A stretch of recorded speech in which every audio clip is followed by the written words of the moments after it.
नमितानं नमो शुद्धानं नमो अनियानं नमो वज्रायानं नमो विसवसां नमः श्रीवर्तमानाय निवृत्तप्रजात्मने सालोकानां त्रिलोकानां यद्विद्यादर्पणाय ते आचार्य समंतभद्र स्वामी द्वारा रचित रत्नकर्ण सावकाचार ग्रंथ में प्रभाचंद्राचार्य देवनी टीका અને પંડિત શ્રી સદાશિવદાસજી સાહેબની ટીકાના આધારે આપણે ચર્ચા કરી રહ્યા છીએ। એમાં 4 જે શિક્ષાવ્રત છે, 5 અણુવ્રત, 3 મૂળવ્રત અને 4 શિક્ષાવ્રત। એમાં શિક્ષાવ્રતમાં પહેલું દેશવ્રત, બીજું સામાયિક, પછી પ્રોષદોપવાસ અને ચોથું છે વૈયાવ્રત અથવા અતિથિ સંવિભાગ। એમાં સામાયિક સંબંધમાં આપણે ચર્ચા કરી। એમાં 105 નંબરની ગાથા છે પ્રભાચંદ્રાચાર્ય દેવની ટીકામાં, પેજ નંબર 251, અતિચાર એ બાકી છે। એટલું જો પાઠ કરીશું। નીચે અન્વયાર્થ જોઈ લઈએ। પહેલા વાક, કાય, માનસ, વાક પછી કાય પછી માનસ, સમજે ને? એટલે વચન પછી કાય અને માનસ એટલે મન, મન વચન કાય 3 થઈ ગયા।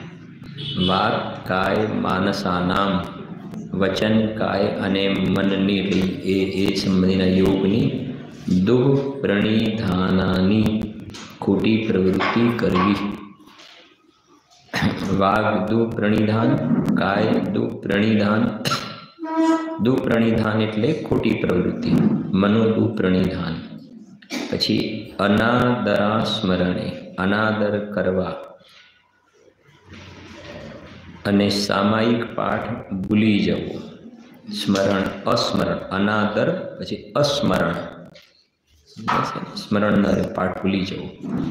એ પંચ ભાવેન, 5 પરમાર્થી સામાયિકસ્ય અતિગમા, સામાયિકના અતિચારો વ્યજ્યંતે એટલે કહ્યા છે। શ્લોક વાંચીશું। વાકાય માનસાનામ દુઃપ્રણિધાનન્યનાદરા સ્મરણે સામાયિકસ્ય અતિગમા વ્યજ્યન્તે પંચભાવેન। પાછળ જોઈએ આપણે ભાવાર્થ એનો। સામાયિક શિક્ષાવ્રતના 5 અતિચાર। પહેલું છે વાક દુઃ પ્રણિધાન એટલે વચનને ચલાયમાન કરવું। કાય દુઃ પ્રણિધાન એટલે કાયને, શરીરને અસ્થિર રાખવું, ચલાયમાન કરવું, સામાયિકના કાળ છે। મન દુઃ પ્રણિધાન, મનને અન્યથા ચંચળ રાખવું, ચલાયમાન કરવું। અનાદર સામાયિકમાં આદર ન કરવો, ઉત્સાહ ન રાખવો। અને વિસ્મરણ એકાગ્રતાના અભાવમાં ચિત્તની વ્યગ્રતાથી સામાયિકનો પાઠ ભૂલી જવો, તે સ્મૃત્ય અનુષ્ઠાન અતિચાર છે। એ પ્રમાણે અહીંયા આ સામાયિક સંબંધના શિક્ષાવ્રતની આપણે ચર્ચા કરી। એક વાત સમજો કે આપણે 11 પ્રતિમાના ભેદ ભણ્યા હતા। 11 પ્રતિમાના ભેદ, એમાં પહેલી દર્શન પ્રતિમા, બીજી વ્રત પ્રતિમા અને ત્રીજી સામાયિક પ્રતિમા છે। તો અત્યારે જે આપણે ભણી રહ્યા છીએ એ બીજી વ્રત પ્રતિમાની અંદર 4 પ્રકારના જે શિક્ષાવ્રત છે એમાં સામાયિક શિક્ષાવ્રત સંબંધમાં આપણે સ્વાધ્યાય કરી રહ્યા છીએ। તો સામાયિક શિક્ષાવ્રત અલગ છે અને ત્રીજા નંબરની સામાયિક પ્રતિમા અલગ છે, બંનેમાં ફરક છે. ને જેમ જેમ ઉપરની પ્રતિમાના બિલકુલ સુનિશ્ચિત ક્રમ છે, ઉપરની પ્રતિમાની અંદર વીતરાગતા વધતી જાય છે. તો થોડીક આપણે ચર્ચા એ બંનેમાં શું ફરક છે, તો આદરણીય બ્રહ્મચારી કલ્પનાબેનની જે વિવેચિકા છે એની અંદર ભાગના પાઠના આધારે બંનેમાં જે તફાવત બતાવ્યું છે એને થોડુંક સાંભળજો. તમે તમારામાં ક્યાંય નહીં હોય, અહીંયા શાંતિથી સાંભળજો. સામાયિક પ્રતિમા અને સામાયિક શિક્ષામૃત, બરાબર છે ને? તો આપણે આમથી લઈએ છીએ. આપણે પહેલાં સામાયિક શિક્ષાવ્રત ચાલે છે ને, એટલે પહેલું સામાયિક શિક્ષાવ્રત અને એની સામે સામાયિક પ્રતિમા, બંનેમાં શું ફરક છે? તો સામાयिक शिक्षाव्रत जैसे यह व्रत प्रतिमा का एक अंश रूप शील व्रत है.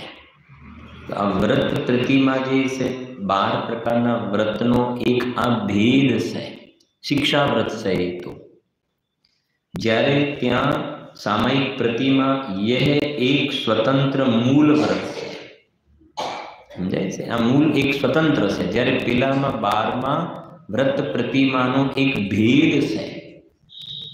व्रत जे सामायिक शिक्षा व्रत से तो व्रत प्रतिमानो एक भेद में आवे छे, જ્યારે ત્રીજી सामायिक प्रतिमा से ये तो स्वतंत्र एक प्रतिमा ज छे, त्यां एना पछी कोई भेदना अंतर्गत नहीं. बीजी बात, सामायिक शिक्षा व्रत से ये तीसरी प्रतिमा वाली की अपेक्षा कषाय की अधिकता और अतीन्द्रिय आनंद की हीनता होती है. कषाय વધારે છે અને આનંદ પણ ઓછો છે. કોની અપેક્ષા है?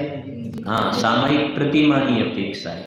तो जो अभी ये सामायिक प्रतिमा तीसरी प्रतिमा होने से इसमें दूसरी प्रतिमा वाले की अपेक्षा कषाय की हीनता और अतीन्द्रिय आनंद की अधिकता है. त्रीजू से ये એને शील व्रत पण कहवाय छे. आ शिक्षा व्रत है, यह शील अभ्यास रूप होने के कारण इसमें 3 बार का नियम नहीं है.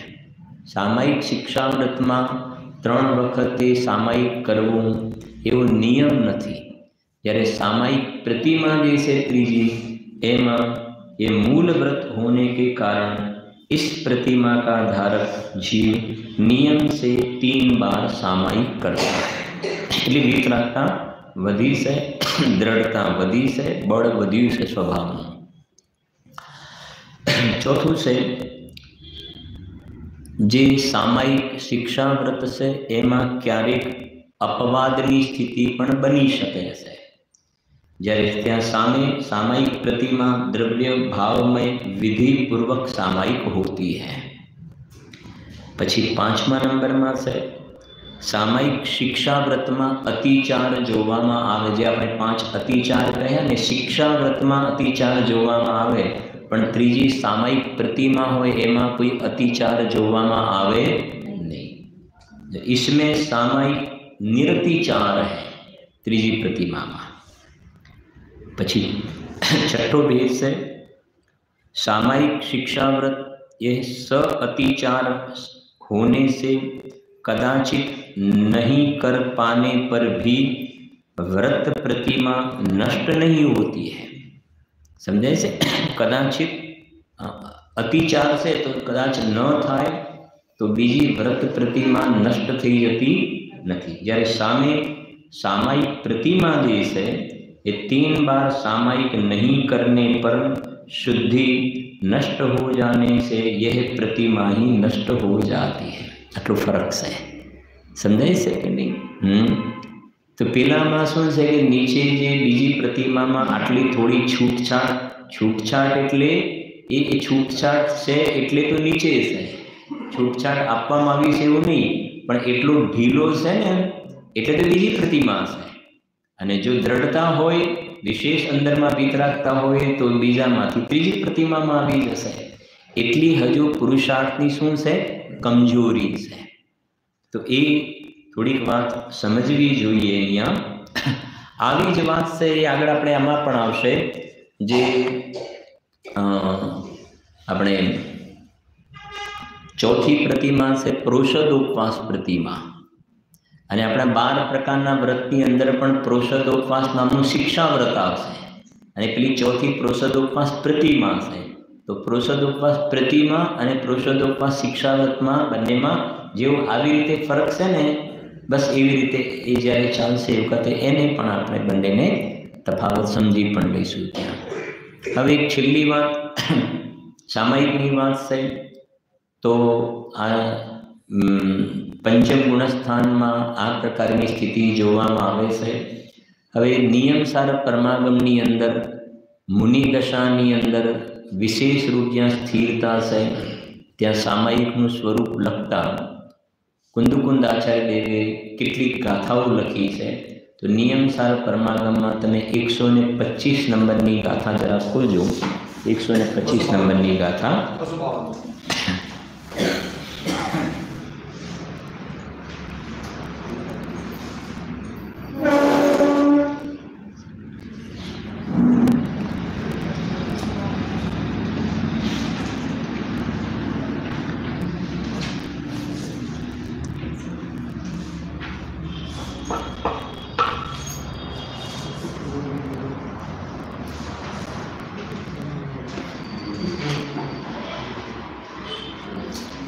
કયું પેજ છે?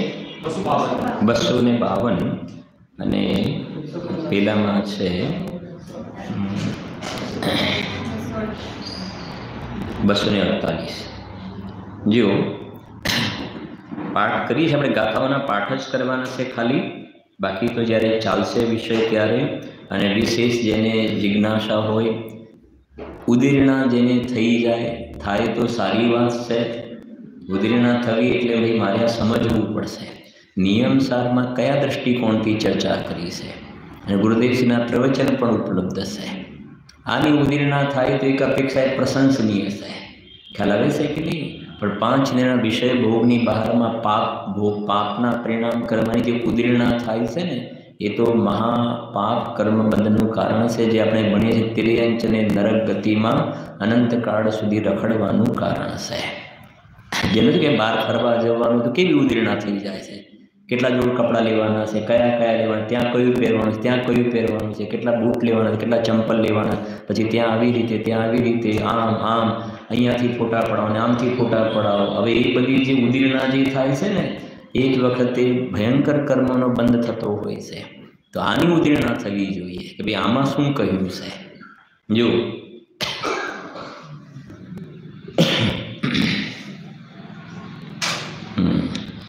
125 નંબરની ગાથા છે પરમ સમાધિ અધિકાર।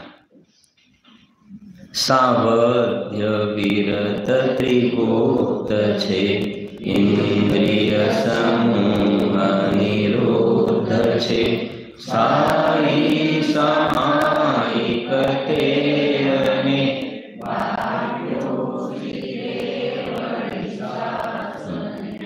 સ્પષ્ટ લખ્યું છે ને, તમને થોડો ઈશારો ખ્યાલ આવે। શુદ્ધોપયોગની વાત છે, શુદ્ધોપયોગની વાત છે આ, કે ત્રિગુપ્ત છે એટલે છઠ્ઠા ગુણસ્થાનમાં તો ઉપયોગ હજુ બહાર છે। હા, મુનિરાજના જે 6 આવશ્યક કહ્યા ને, સમતા સમારે, તો એ તો છઠ્ઠા ગુણસ્થાનમાં વિકલ્પવાળી વાત છે। કાલે જ ગુરુદેવશ્રીના પ્રવચનમાં હતી વાત। શ્રાવકના 6 આચાર એટલે શ્રાવકના 6 આવશ્યક છે ને, દેવ પૂજા, ગુરુ ઉપાસના, તો એ તો શુભભાવ છે। અહીંયા સામાયિકની વાત છે, સ્વરૂપમાં ડૂબી ગયા, જે પરમ આલોચના કહો, એ સામાયિક કહો, બધું એનું એક છે। કોઈ જુદું જુદું નથી શોધવાનું। જો હવે આગળ કહે છે, થઈ ગઈ ને ગાથા, સ્થાયી સામાયિક દેહને ભાખ્યું શ્રી કેવલી શાસને। પછી જુઓ 126 ગાથા। સાવરે અનેત્ર સર્વભૂત સમૂહમાં સમભાવ છે, સ્થાયી સામાયિક તેરને ભાગ્યું શ્રી કેવળી શાસને। શું કહે છે? સ્થાવર અને ત્રસ સર્વ ભૂત. ભૂત એટલે શું? ભૂતોનો સમૂહ. હા હા, ભૂત એટલે આ બધા જીવો. ત્રસ અને સ્થાવર જીવ છે ને, એનો જે સમૂહ છે, બધા જગતના બધા જીવો પ્રત્યે સંભાવ, બધા ભગવાન છો. એ બધા ભગવાન છો. સ્થાયી સમાયિક, સમાયિક ને સ્થાયી સમાયિક તેને ભાખ્યું શ્રી કેવલી શાસને. પછી કહે છે જો આગળ 127. સંયમ નિયમ ને તપ વિશે આત્મા સમીપ છે જેહને સ્થાયી સમાયિક તેહને ભાગ્યું શ્રી કેવળી શાસન. દરેકમાં કુંદ આચાર્ય દેવે કેવલી ભગવાનનો આધાર આપ્યો છે અને સ્પષ્ટ લખ્યું સંયમમાં નિયમ. હવે નિયમ એટલે ખરા યમ ને નિયમ બધું ભણ્યા ને. સંયમમાં, નિયમમાં અને તપમાં વિશે આત્મા સમીપ છે જે. સમજાય છે કે નહીં? હવે સ્પષ્ટ કરો. હવે જેને આત્માની વાતો નથી ગમતી તો તમે કેટલી વાત બાકી કરશો. અને જેને આત્મા નજરમાં નથી આવ્યો તો એ સંયમ નહીં કહેવાય, નિયમ નહીં કહેવાય, તપ નહીં કહેવાય. તો બધું બાલ વ્રત ને બાલ તપમાં ચાલી જશે. ખ્યાલ આવે છે કે નહીં? છઠ્ઠામાં એટલા માટે સ્પષ્ટ લખ્યું મુનિવ્રત ધાર અનંત વાર ગ્રેહે ઉપજાયો પે નિજ આત્મ જ્ઞાન બિના શુક્લે. સ્પષ્ટ તો લખ્યું છે. એટલે જીનવાણીમાં જે પ્રમાણે જે ભાવ લખ્યો છે એ પ્રમાણે પોતાનો ભાવ બનાવવો જોઈએ. પોતાની અંદરમાં જે પ્રમાણે મનમાં ઈચ્છા થાય એ પ્રમાણે જીનવાણીનો અર્થ ન કરવો જોઈએ. પોતાના અભિપ્રાય પ્રમાણે જીનવાણીનો અર્થ ન કરાય. આચાર્ય દેવનો, મુનિ ભગવંતોનો જે કહેવાનો આશય છે એ પ્રમાણે પોતાએ અર્થ સમજવો. એમાં પોતાનું હિત થશે. જો સ્પષ્ટ. અને આ તો ગાથાઓ ચાલશે હજુ તો આગળ ખૂબ એકમાં ઘણા ગંભીર ભાવો ભરેલા છે. હવે આગળ 128. નહીં રાગ અથવા દ્વેષ રૂપ વિકાર જન્મે જેહને સ્થાયી સમાયિક તેહને ભાગ્યું શ્રી કેવળી શાસન. છઠ્ઠા ગુણ સ્થાનમાં તો ધર્મોપદેશ દેવાનો વિકલ્પ રાગય છે, શાસ્ત્ર લખવાનો રાગય છે. જ્યારે અંદરમાં ડૂબી ગયા છે સ્વરૂપમાં એ વખતે એ વિકલ્પ રાગ પણ જોવામાં આવતો નથી. એનું નામ સ્થાયી સમાયિક એને કેવલી ભગવાન રાગ કે દ્વેષ રૂપ વિકાર ન જન્મે. સમજાય છે કે નથી જોવામાં આવતો. જો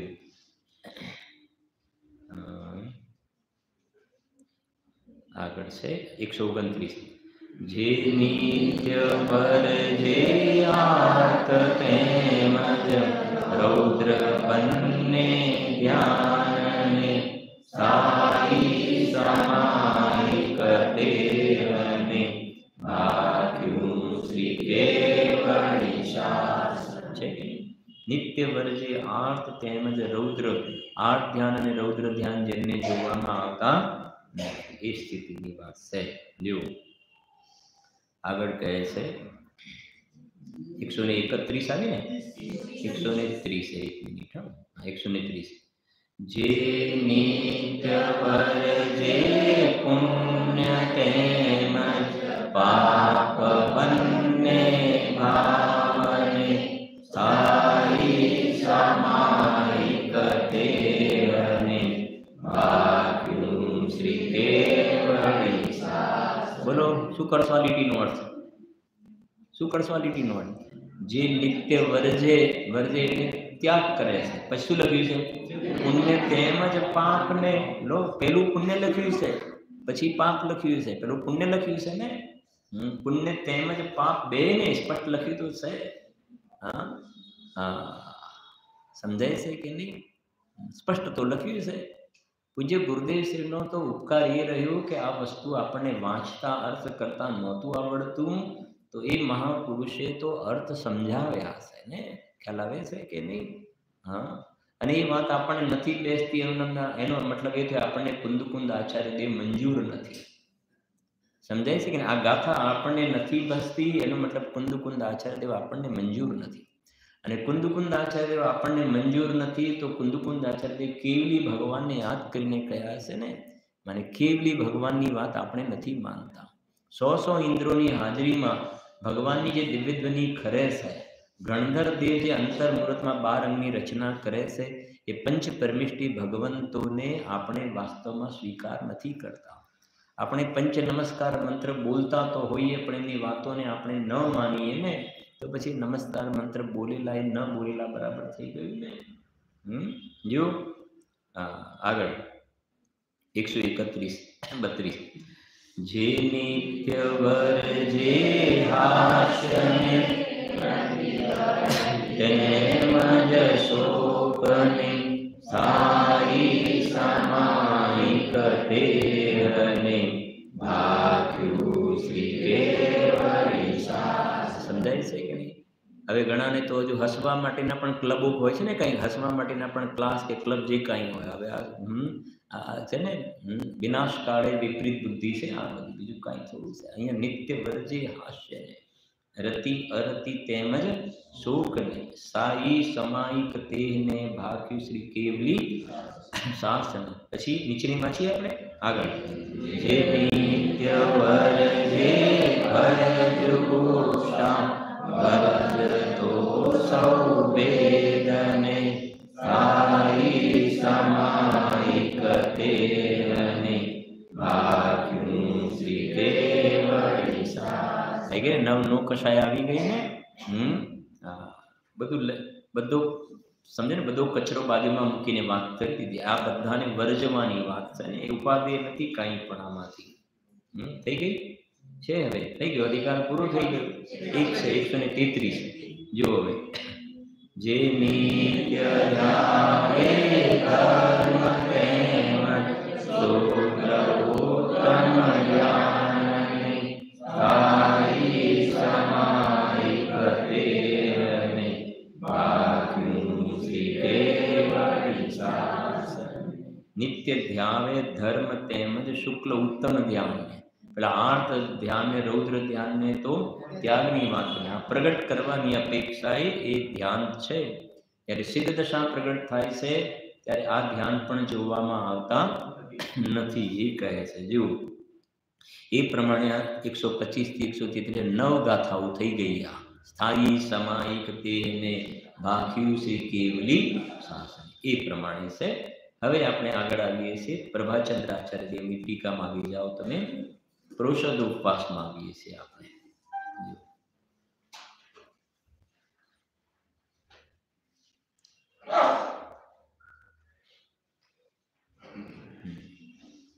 બસો 49 પેજ છે મારામાં, તમારામાં જોઈ લેજો. અને એમાં શ્લોક 106 શ્લોક નંબર. પ્રોષદ ઉપવાસ શિક્ષા વ્રતનું લક્ષણ ત્રીજું આવ્યું. પહેલું શું હતું? દેશાવકાશિક અથવા તો દેશ વ્રત. બીજું હતું સામાયિક અને ત્રીજું છે પ્રોષદ ઉપવાસ. અનુવ્યાસ પહેલા સમજીએ.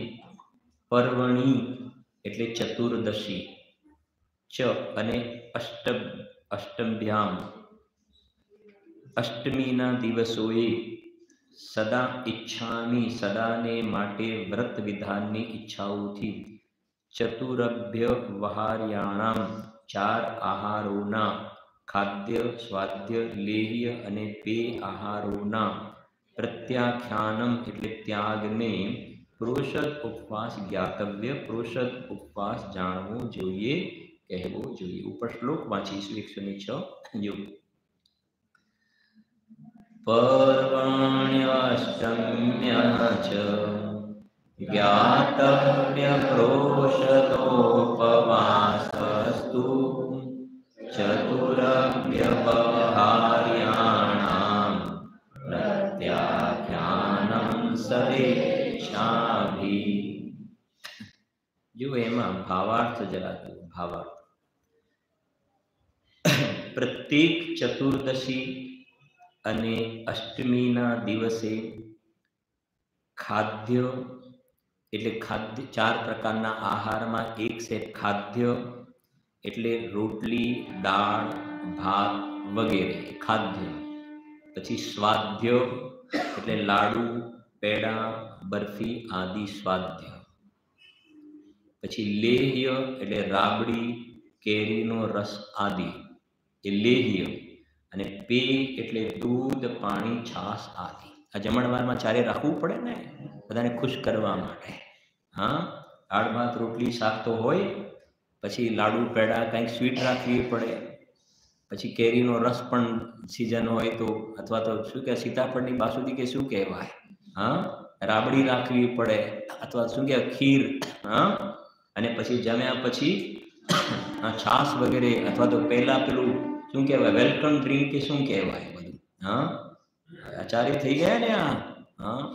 એ કહે છે કે પ્રત્યેક ચતુર્દશી અને અષ્ટમીના દિવસે ખાદ્ય, સ્વાદ્ય, લેહ્ય અને પેય એ 4 પ્રકારના આહારોનું વ્રત ધારણ કરવાની આંતરિક ઈચ્છાથી ત્યાગ કરવો, તેને પ્રોષદ ઉપવાસ શિક્ષા વ્રત કહે છે. આ પ્રોષદ ઉપવાસ આઠમ, ચૌદસ સિવાય અન્ય દિવસોમાં પણ વ્રત વિધાનમાં ઈચ્છાથી કરવો જોઈએ. સામાયિકના સંસ્કારને સ્થિર કરવા માટે પણ તેની જરૂર છે. વિશેષ પ્રોષદ ઉપવાસ કરવાની વિધિ. નંબર 1, અષ્ટમી કે ચતુર્દશીના પૂર્વ દિવસે, એટલે સાતમ અથવા તો તેરસના દિવસે, બરાબર ને, પૂર્વ દિવસ સાતમ અથવા તેરસના દિવસે બપોરે 2 પહોર બાદ ભોજન કરી, એ બપોરનું ભોજન પૂરું થઈ ગયા પછી 16 પ્રહર 48 કલાકના ઉપવાસની પ્રતિજ્ઞા કરી સર્વ આરંભનો ત્યાગ કરી એકાંતમાં ધર્મ ધ્યાનપૂર્વક તે દિવસ વ્યતીત કરવો. 2, પર્વનો આખો દિવસ, એટલે ખાલી અષ્ટમી ચતુર્દશીનો આખો દિવસ અને રાત ધાર્મિક કાર્યોમાં પસાર કરવા. અને પછી 3, પર્વના પછીના દિવસે નવમી યા પૂનમ કે અમાવસ્યાના દિવસે પૂજા, ભક્તિ, સ્વાધ્યાય આદિ આવશ્યક ધાર્મિક કાર્યો કરીને અતિથિજનોને વિધિપૂર્વક યોગ્ય આહાર આપીને એકાસન કરે. એટલે 48 કલાક થઈ જશે એ પ્રમાણે. ખ્યાલ આવે છે કે નહીં? જો શ્રી અમિત ગતિ આચાર્ય અમિત ગતિકૃત શ્રાવકાચાર અધ્યાય 6 શ્લોક 91માં કહ્યું છે કે વ્રત પ્રતિમા એટલે બીજી પ્રતિમા ધારી શ્રાવકને શક્તિ ન હોય તો પર્વના દિવસે એકવાર જળ માત્ર ગ્રહણ કરી અનુપવાસ, અથવા એકવાર અન્ન જળ ગ્રહણ કરી એકાસન પણ કરી શકે. પરંતુ પ્રોષદ ઉપવાસમાં ચોથી પ્રતિમા જે આપણે આવશે એમાં તો 16 પ્રહરનો એટલે 48 અવર, બરાબર છે, 48 કલાક 16 પ્રહરનો જ અન્ન જળનો ત્યાગ બતાવે છે. એને આપણે થોડું વિસ્તારથી આપણે સદાસુખદાસજી સાહેબની ટીકામાં તમે આવી જાઓ. સદાસુખદાસજી સાહેબની ટીકામાં આવી જાઓ જરા. પેજ નંબર મારામાં 201 છે, તમારામાં જોઈ લો 106 નંબરનો શ્લોક છે.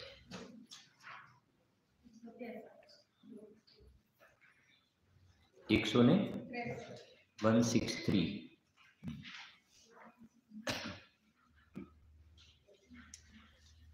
જુઓ ત્યાં શું કહે છે. પર્વ જે આઠમ અને ચૌદસના દિવસે તથા રાત્રિમાં 4 પ્રકારના ભોજનનો સમ્યક ઈચ્છાપૂર્વક ત્યાગ કરવો.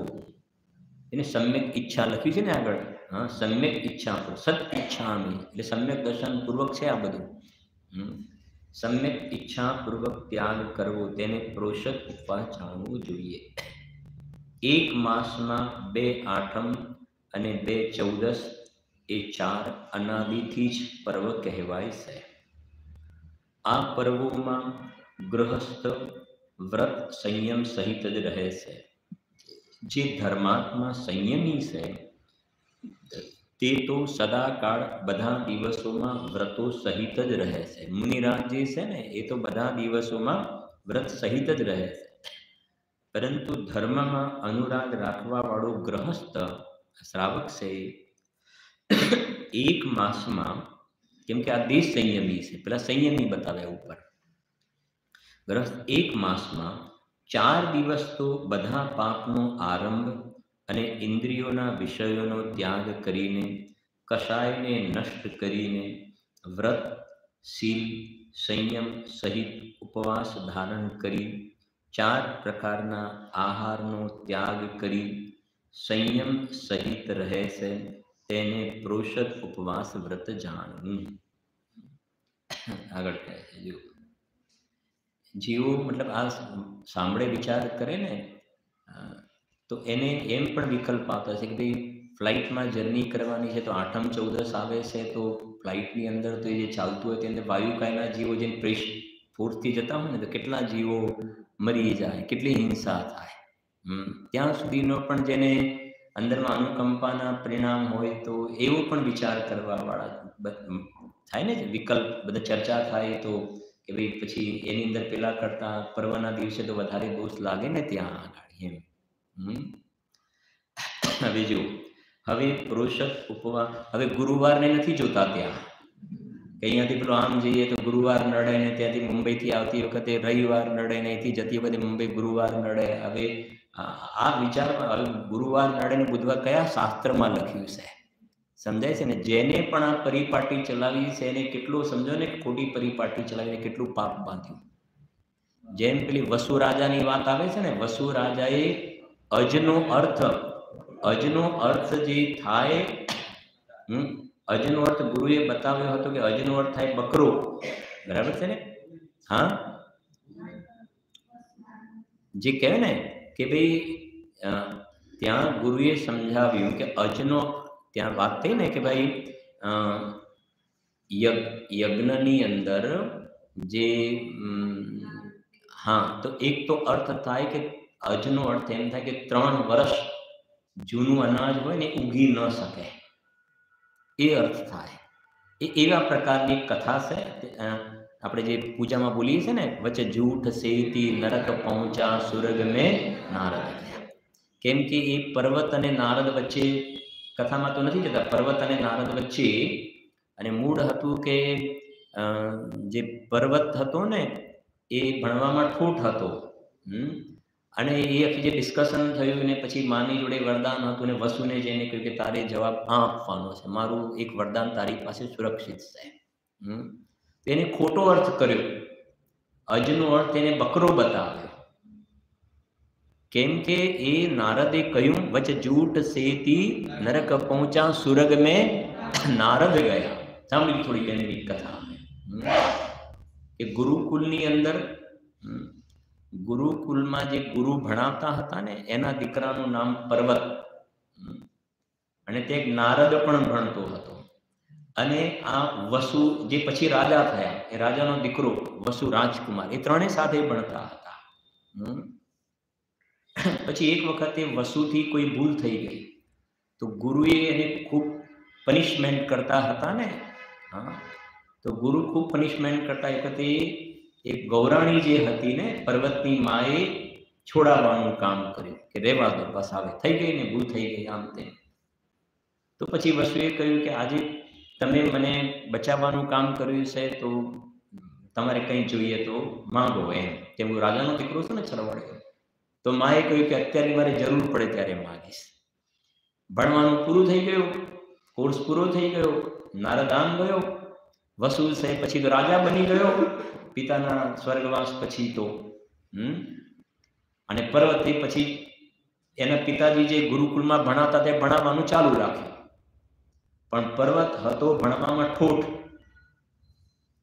એને કશું કંઈ આવડતું નહોતું, પણ હતું ને આગળનું બધું સેટિંગ હતું, તે ભણાવવાનું ચાલુ રાખ્યું. એક વખતે નારદ જે છે એને આવવાનું થયું કે ચાલો જરા મળી આવીએ જરા જૂના બધા મિત્રોને. અને આવીને બેસે છે ને કંઈક એ વખતે પર્વત ભણાવતો હોય છે છોકરાઓને, અને પર્વતે કહ્યું, એ સમજાવ્યું કે અજનો અર્થ એને બકરો બતાવ્યો. ત્યારે નારદે કહ્યું કે પર્વત તું ખોટો અર્થ કરે છે, આપણા ગુરુએ અજનો અર્થ બકરો નથી બતાવ્યો. અજનો અર્થ 3 વર્ષ જૂનું અનાજ જે ન ઉગે એ, એટલે એને બતાવ્યું યજ્ઞની અંદર બકરાને હોમવું જોઈએ, એવો અર્થ બતાવ્યો. તો કઈ કહ્યું કે ભાઈ આવો અર્થ નથી, ત્યાં યજ્ઞની અંદર જે અજનો અર્થ છે એ આ છે, બકરો ના થાય. અને બંને વચ્ચે ના આમ ના આમ ના આમ, અને બધાની હાજરી હતી એટલે પાછો સરવાળે તો ચક્કર આવી જાય ને, પાછું માનનું સિનિયરિટી જે કહેવાય ને અંદરમાં ગવાય, માનહાનિ થાય. તો પછી બંનેને પછી નક્કી કર્યું કે ભાઈ જે બેમાંથી સાચું ખોટું હશે કાલે ત્યાં રાજા જોડે નિર્ણય થશે ને, જે ખોટો હશે ને એને આ પ્રમાણે પનિશમેન્ટ થશે, જીભ કટ કરવામાં આવશે કે એ પ્રમાણે પનિશમેન્ટ કરવી. જે ખોટો હશે એની જીભ કટ કરવામાં આવશે. માને વાતની ખબર પડી, માને તો ખબર હશે કે મારો દીકરો ખોટો છે. હવે જો રાગ, હા, આપણે એક ચિત્ર હતું ને અહીંયા પેલા સુકોશલ મુનિરાજનું, શિયાળ આવીને ખાય છે, વાગણ સુકુશલ મુનિરાજ, ત્યાં પણ રાગનું સ્વર, માનો રાગ. જઈને વસુને કહ્યું કે આપનું એક વરદાન તમારી પાસે છે, કે બોલો માતાજી શું આજ્ઞા છે. એ કાલે દરબાર ભરાશે, એની અંદર જે ચર્ચા થશે અને એની અંદર પૂછવામાં આવશે કે આ જે છે યજ્ઞની અંદર આ પ્રમાણે હોમવાણી, તો અજનો અર્થ તારે બકરો બતાવવાનો છે. કે માતાજી એવું કેવી રીતે કહી શકું, ગુરુએ તો એવું ભણાવ્યું નથી કે વાત બધી સાચી વાત છે, પણ મારું વરદાન તારી પાસે સુરક્ષિત છે ને, એટલે તારે આ પ્રમાણે જવાબ આપવાનો છે. અને એ વસુ રાજા સત્યવાદી એમ કહેવાય કે સ્ફટિક મણીનું સિંહાસન હતું ને, સિંહાસન અધર્મ હતું રહેતું પણ એક મહિમા હતો.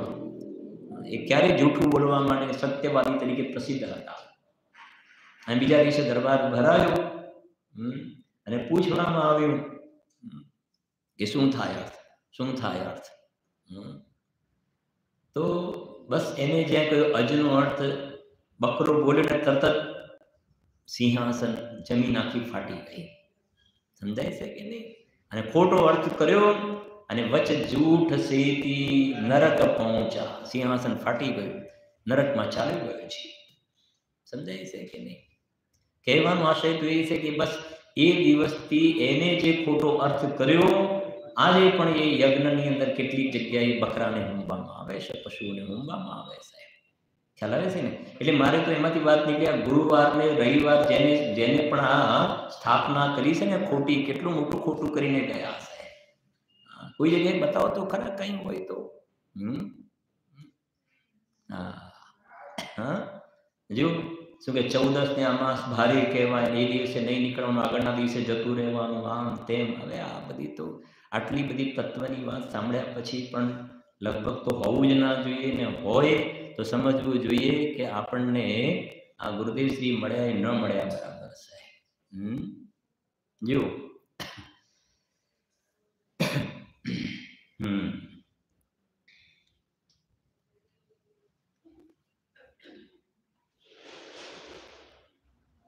એવી તો કે ને ગ્રહિત મિથ્યાત્વના તો બહુ મોટા ચેપ્ટરો છે ને.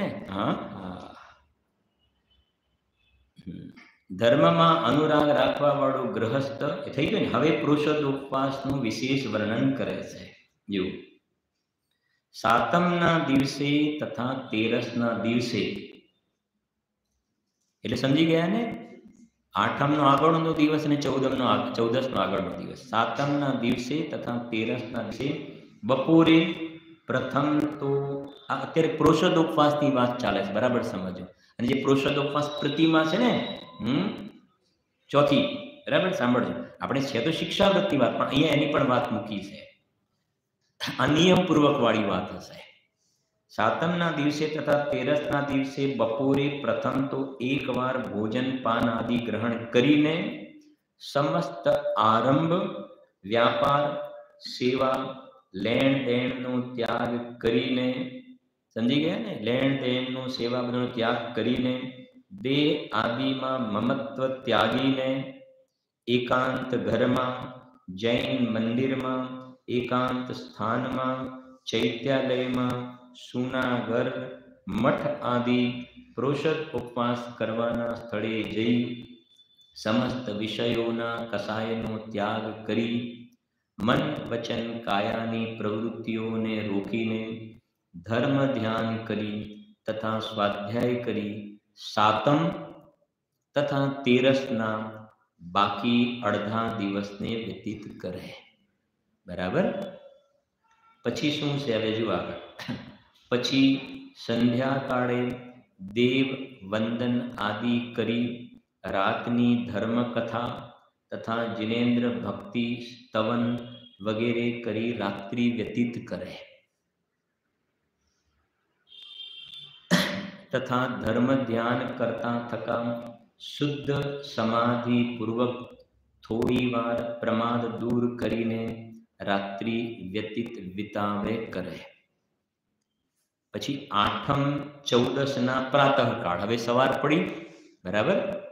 હવે જો આઠમ ચૌદસના પ્રાતઃકાળમાં સામાયિક વંદના આદિ કરીને તથા પ્રાસુક દ્રવ્યોથી પૂજન કરીને શાસ્ત્રોનો અભ્યાસ કરીને ભાવનાઓનું ચિંતન કરીને, એટલે 16 કારણ ભાવના, 12 ભાવનાઓનું ચિંતન કરીને ધર્મ ધ્યાન સહિત અષ્ટમી ચતુર્દશીનો દિવસ, એટલે અષ્ટમી ચતુર્દશીનો દિવસ અને પૂરી રાત્રિને વ્યતીત કરી પછી નોમ, હવે નોમ આવી અને પેલી બાજુ પૂનમ, નોમ તથા પૂનમના પ્રભાત સંબંધી કર્મ ક્રિયા કરી વંદના પૂજન આદિ કરી ઉત્તમ મધ્યમ જગન્ય પાત્રમાંથી કોઈ પણ પાત્રનો લાભ હોય તો તેને ભોજન કરાવીને પોતે ભોજન પારણું કરે.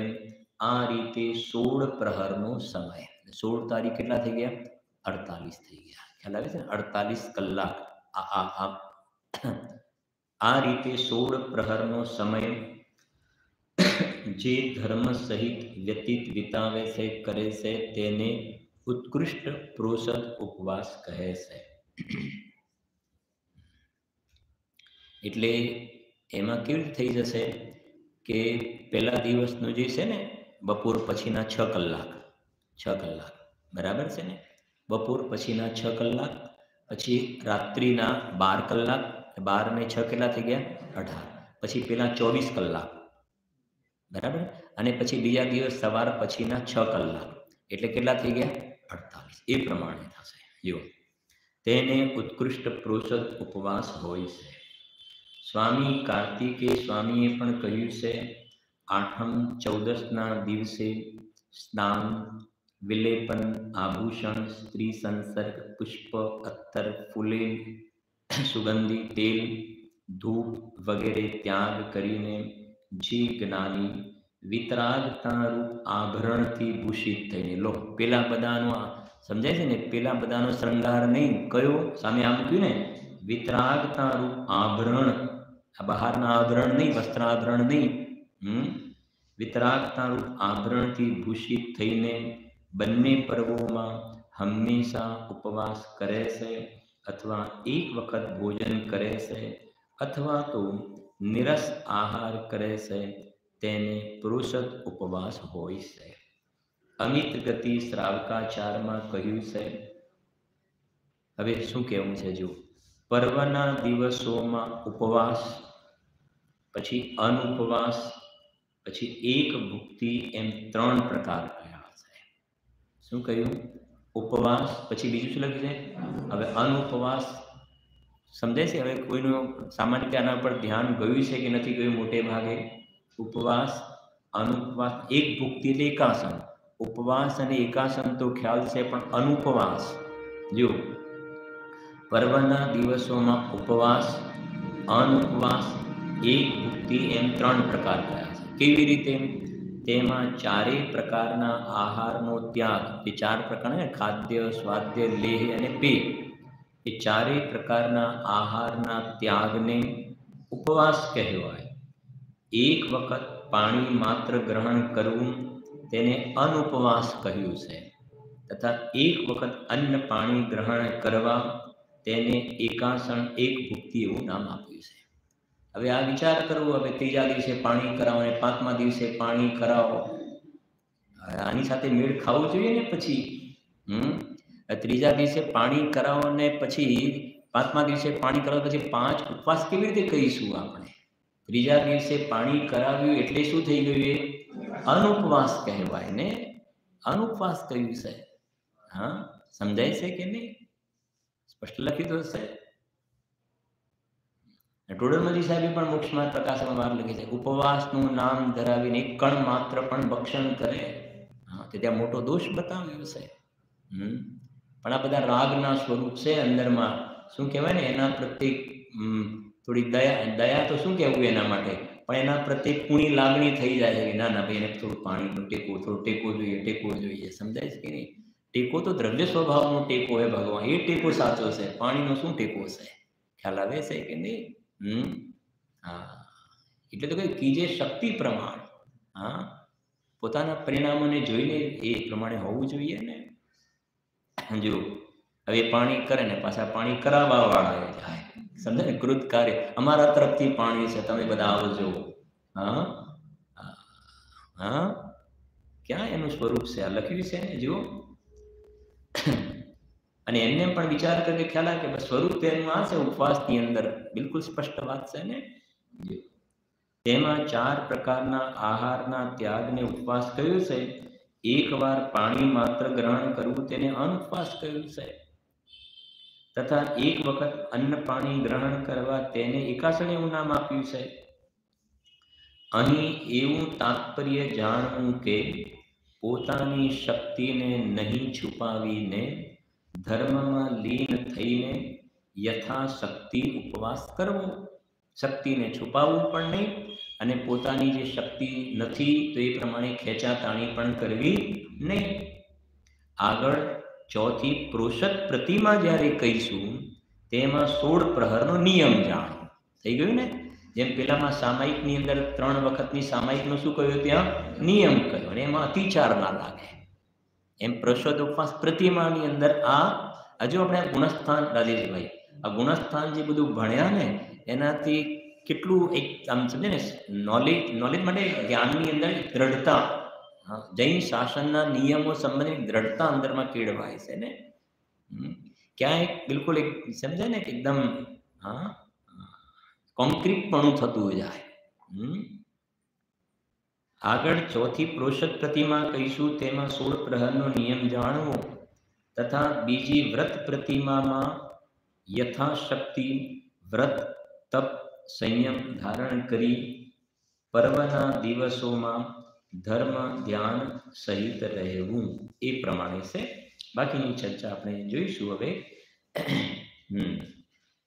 કાલે સવારે તો આપણો સ્વાધ્યાય રહેશે. સાંજનો પછી તમે જરાક મેસેજ જોઈ લેજો કેવી રીતનું સેટિંગ થાય છે, એના ઉપર જોઈશું આપણે. બરાબર. હવે પ્રશ્ન લખી લઈએ આપણે. જુઓ,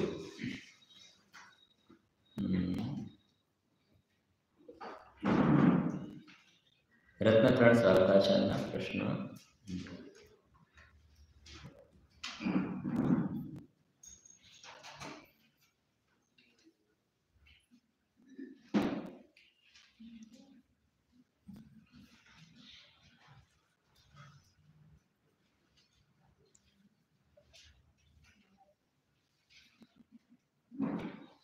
છેલ્લો પ્રશ્ન આપણે જે લખ્યો છે એ ભોગ ઉપભોગ પરિમાણ વ્રતમાં નિયમ અને યમ એમ 2 પ્રકારના ત્યાગનું વિધાન કરવામાં આવે છે. હા, એના પહેલાનું હા, કયા વ્રતમાં કરવું? બરાબર. પછી એના પછી પ્રશ્ન લખો,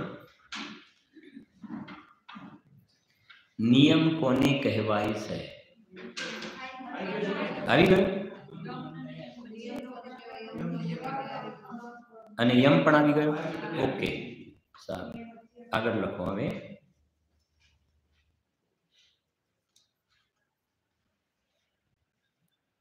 વ્રતિને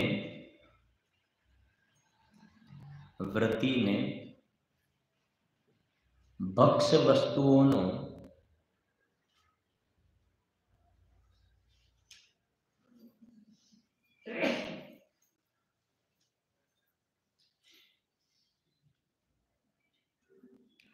કેવી રીતે ત્યાગ હોય છે? કયા રૂપમાં ત્યાગ હોય છે? લખો ને, કયા રૂપમાં ત્યાગ હોય છે? વ્રતિને ભક્ષ વસ્તુઓનો કયા રૂપમાં ત્યાગ હોય છે?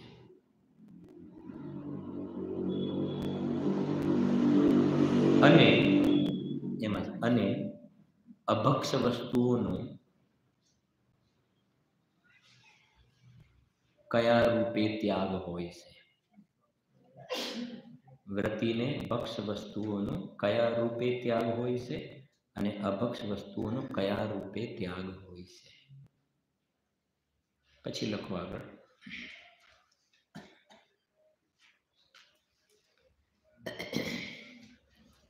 શિક્ષાવ્રતના કેટલા ભેદ છે? કયા કયા? શિક્ષાવ્રતના કેટલા ભેદ છે? કયા કયા?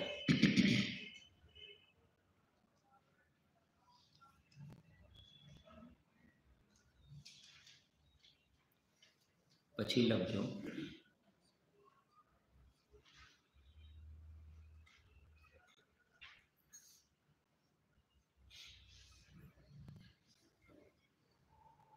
દેશાવકાશિક શિક્ષાવ્રત. દેશાવકાશિક શિક્ષાવ્રત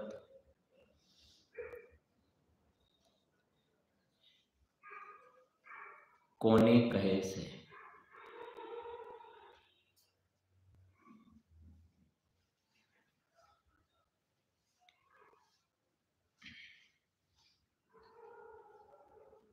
પછી લખજો બીજો પ્રશ્ન.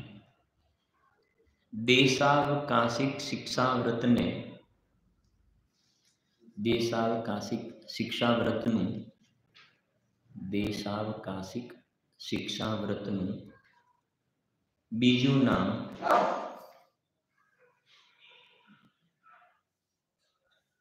કયું છે?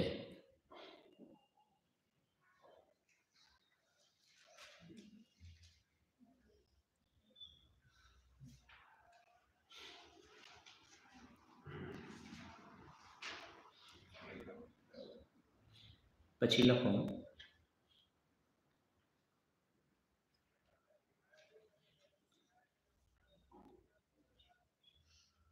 દેશવ્રતમાં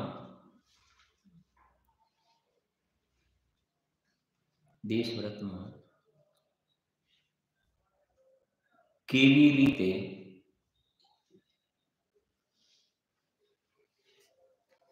દ્રવ્ય હિંસા અને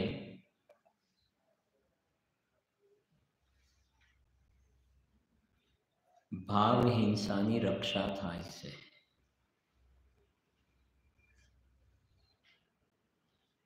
દ્રવ્ય હિંસા અને ભાવ હિંસાની રક્ષા થાય છે.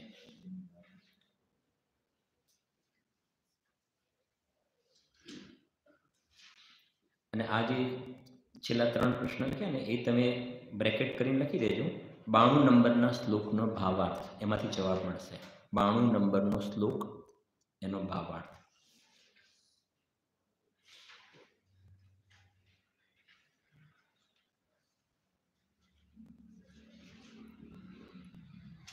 પછી લખજો.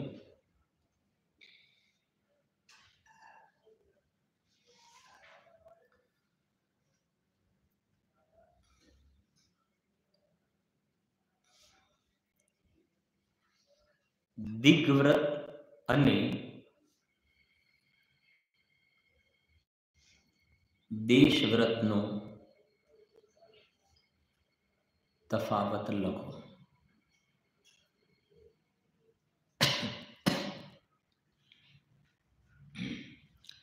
એનો જવાબ તમને મળશે 93 નંબરના શ્લોકનો બીજો પેરા. શ્લોક 93 બીજો પેરેગ્રાફ. 4-5 પોઈન્ટ મળશે તમને એમાંથી. પછી લખો.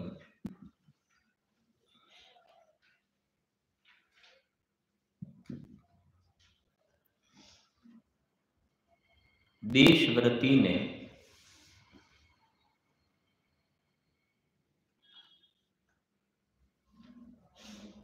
मर्यादा बहार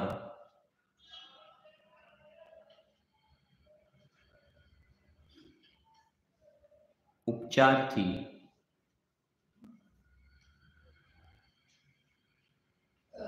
कयु व्रत से? देशव्रती ने मर्यादा बहार उपचार थी कयु व्रत से? पछी लखो नीचे, देशव्रती ने साक्षात महाव्रत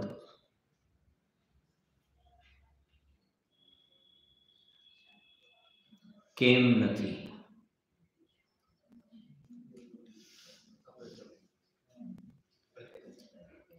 तो 95 नंबरना श्लोकनो पहला पेरेग्राफ मांथी जवाब मळशे। 95 श्लोकनो पहला पेरेग्राफ भावार्थ मांथी।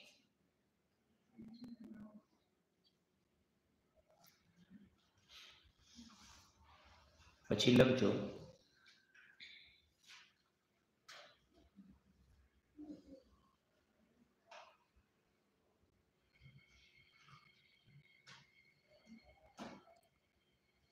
समयनो अर्थ बताओ। समयनो अर्थ बताओ।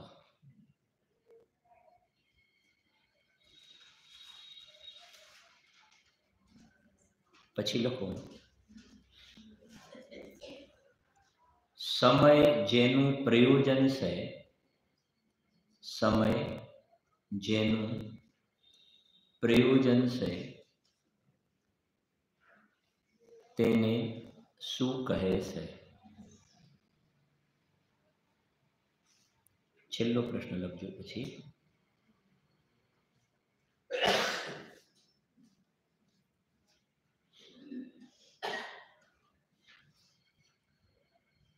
कया भाव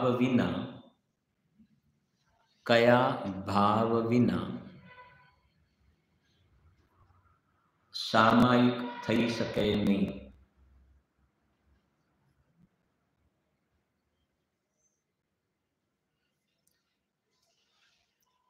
57 नंबरना श्लोकना भावार्थमांथी आ जवाब मळशे। त्रणेय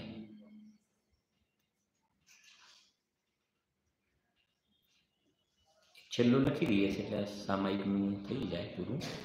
જો सामायिक व्रतधारी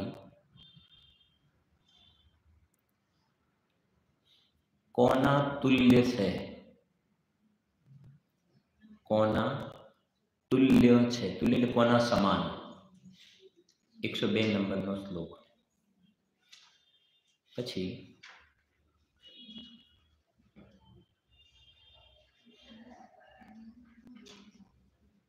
सामायिकना काळमां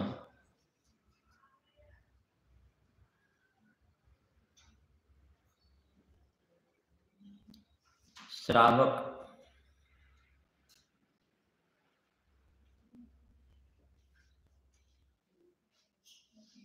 सामायिकना काळमां श्रावक केवा मुनि समान छे? केवा मुनि समान छे? मुनि समान तो छे पण केवा मुनि समान छे? कहेशो कोई?